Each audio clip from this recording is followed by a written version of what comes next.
What do you know about the one big beautiful bill? And what do you actually need to know about the one big beautiful bill? I'm going to cover everything you need to know so that you can actually sound like you know what you're talking about at dinner parties, out with your friends, and you have something meaningful to contribute to the conversation when it comes to the one big beautiful bill. So let's get started.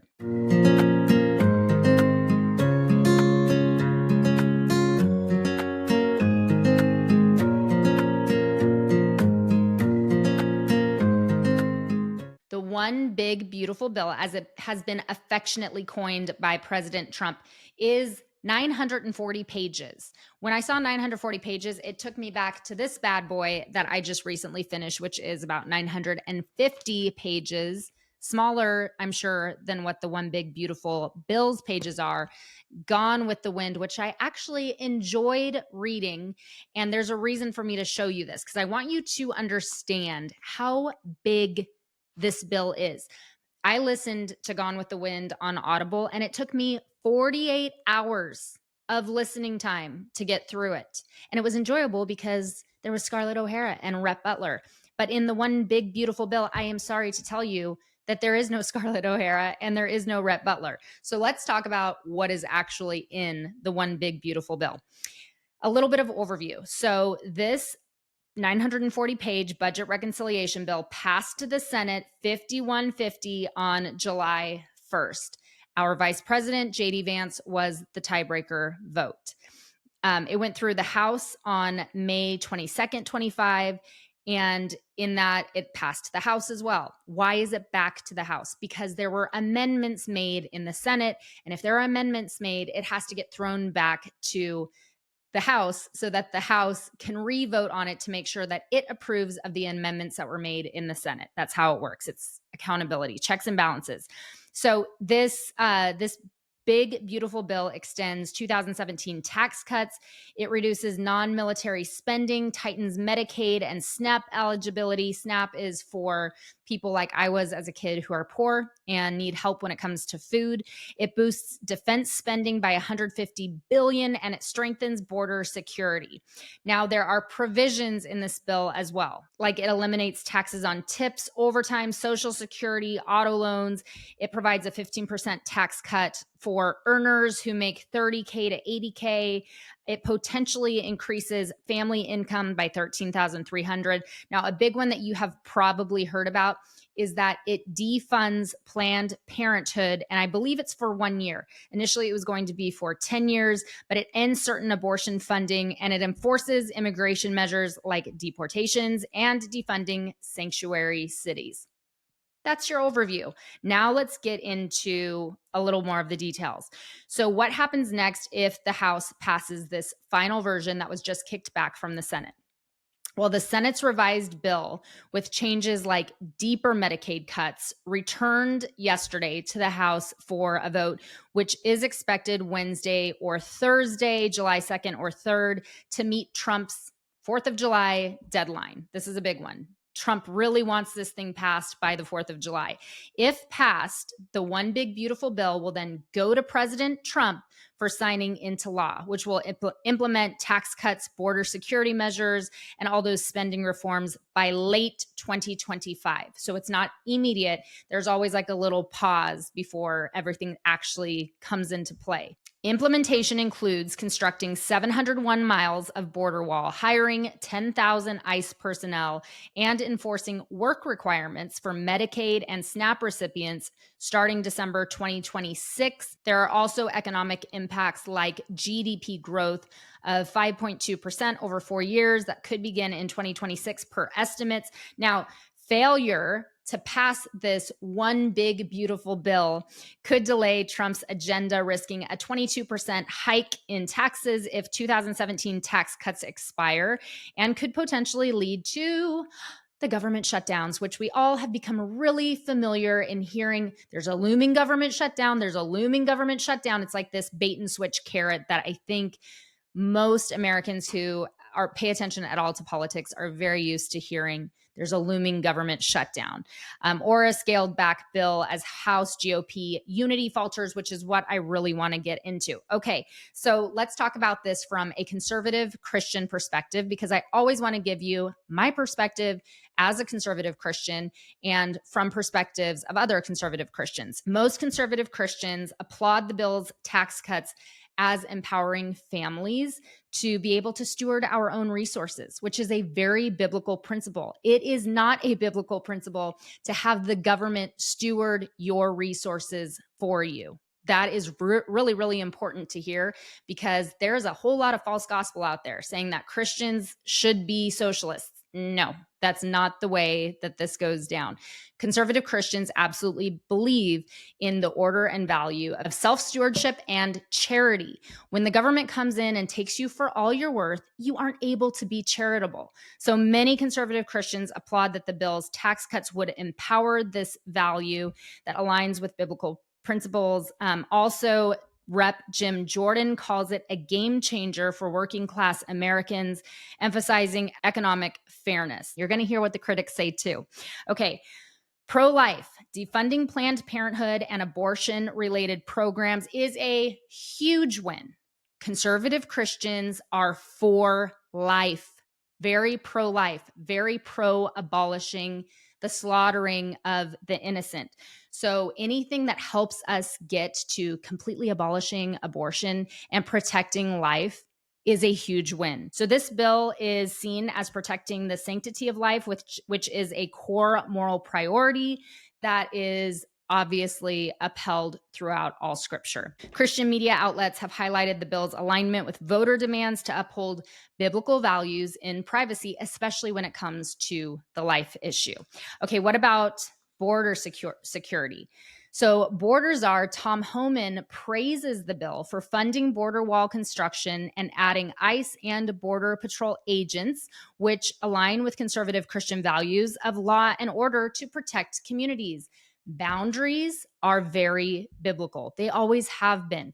God is a God of order. If you go back to the Old Testament, God called out people groups, and people groups created boundaries for their communities. It is a very good thing to have protection of your own people. It's a biblical ethic to protect your people. This whole, like, we should feel so compassionate that we just tear open borders is anti-Christian. That is not the way that the Bible shows us that we are to uphold law and order. So many conservative Christians value and praise policy that helps us strengthen our borders. And in that, so that we can be compassionate to the immigrants who actually do seek refuge in this country. Supporters view deportation measures as a biblical mandate for national sovereignty, ensuring safety and stability for citizens first, which obviously aligns with America First agenda as well. Okay, let's talk through perspectives from Representative Thomas Massie and Senator Rand Paul, who aren't as enthusiastic about this one big, beautiful bill. Fiscal irresponsibility concerns. Rep. Thomas Massie, who is from Kentucky, opposes this bill, calling it a, quote, debt bomb that adds $4 trillion to the national debt per the Committee for Responsible Federal Budget, betraying fiscal conservatism and risking economic stability. Senator Rand Paul, also from Kentucky, voted against the bill when it was in the Senate. He criticized its massive deficit spending on X, stating that it's, quote, not what we promised voters, and it prioritizes big government over reform. He wants a leaner bill that's focused on tax cuts and border security. And I believe it's Massie who is arguing, look, why do we keep doing this? We want to save money, and then we end up with these bills that are troughs for pigs. Like, it's just endless spending. And again, this is why I go back to how big Gone with the Wind is. This is how much is in this bill. This is a crazy amount of stuff to ram through in one bill, which is what Massie has argued is irresponsible. Process and scope. Massie decries the process as being very rushed, noting that the bill was crammed through without adequate review, risking unintended consequences and eroding trust in governance. Rand Paul, he was on Newsmax, and he argued that, again, 940 pages, the bill's scope dilutes conservative priorities priorities. And his whole thing is, look, we just need a cleaner bill. To try to ram through this much policy in one bill by the 4th of July is insane, is what their viewpoint is. Now, other critics' views, like Democrats and GOP moderates, like Representative David Vallado from California, or Valladio, however you pronounce his name, he opposes Medicaid and SNAP cuts, arguing that they harm low-income families.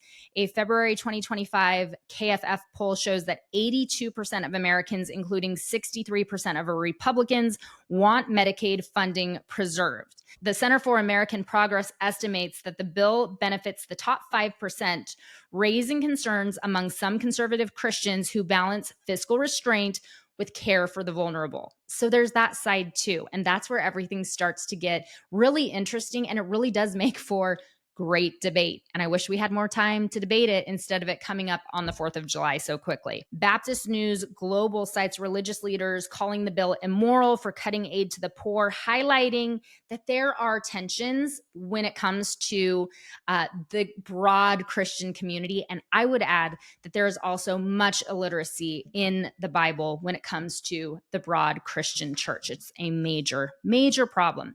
So let's talk through what statements President Trump has made about his one big, beautiful bill. On July 1st, 2025, Trump praised the Senate's passage on Truth Social, calling it everyone's bill with major policy wins for all, urging that the House Republicans stay united, have fun, and vote yay to meet the 4th of July deadline.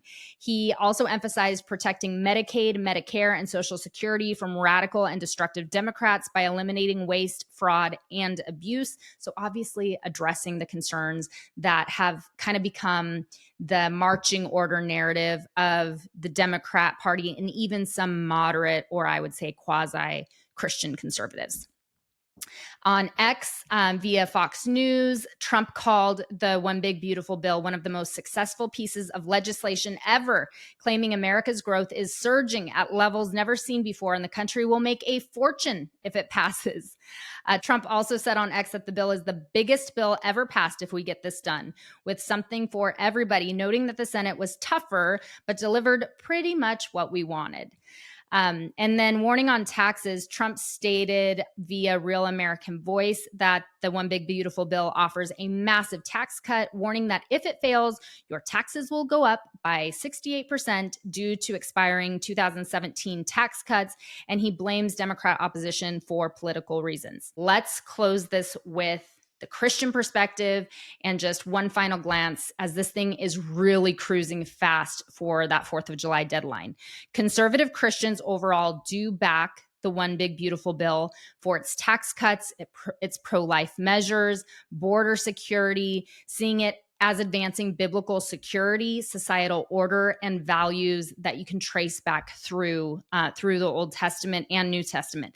But reps like Thomas Massey and Senator Rand Paul warn that its $4 trillion debt and rushed process betray fiscal conservatism. If the House passes the Senate's version by July 4th, 2025, then Trump will sign it, enacting his America First agenda with economic and security impacts that will begin to unfold later in 2025 and in 2026. Trump's enthusiastic push, calling it a historic win, underscores that this is something that is very urgent for the president. But GOP divisions and that public skepticism that I talked about could obviously jeopardize the final passage or fuel voter blowback. And we didn't even get into Elon Musk and his threats of establishing a third party if this thing goes through. And also, I believe he said he would be happy to help primary everyone who votes for this huge debt bomb, in pretty much in his words verbatim. So there is a lot going on. Happy almost 4th of July. It's coming up really soon. And then one quick announcement. We have a great episode dropping tomorrow across all of our socials. So make sure that you are following The Britt Mayer Show on Spotify, on Apple Apple Podcasts, YouTube, and X. We have Mark Bashaw, who was pardoned by President Trump just recently, on with us. It is such a great episode, and it's a special episode getting ready for the 4th of July. It's a really good one to listen to with the kids too. So I hope that you will join us at 8 a.m. July 3rd for that. And who knows, maybe we will have some exciting announcements about this one big, beautiful bill being passed. Who knows? Please share this. And if it was informative to you and if you liked it, please share it with others and subscribe to the Britt Mayer Show. And it really, really helps if you drop us a good review. Thank you. And we'll see you back soon.